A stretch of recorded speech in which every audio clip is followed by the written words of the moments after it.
Today we're talking about the Tatcha Violet C Radiance Mask. This is $70 at Sephora, so it is not cheap.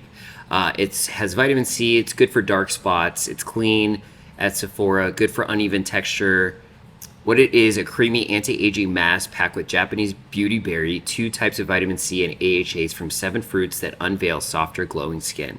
Solutions for dullness and uneven texture, dark spots and uneven skin tone, fine lines and wrinkles. Reveal remarkably softer, smoother skin with this creamy rinse-off treatment mask. This formula features 2 types of vitamin C, a water-soluble vitamin C derivative that absorbs quickly for an immediate glow, and an oil-soluble vitamin C derivative that remains in skin longer, providing antioxidant protection from UV damage for a brighter, more even-toned appearance over time.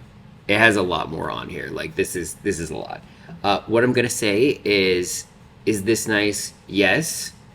Do I see an immediate difference? I don't think so. I put my skin through a lot with testing out new makeup all the time, so this is like nice and it feels like hydrating and like extra like cleansing with the AHAs. Do you need to run out and buy this? No.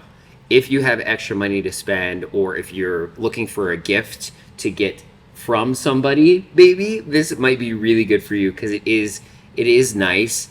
Do I notice any difference? I don't know. I think you have to use it for a really long time. I've probably been using it for like a couple months. You do have to use a generous amount, but I've been using it for a couple months and I still have quite a bit left. So there is that, but it is $70 at the end of the day. But it smells nice. So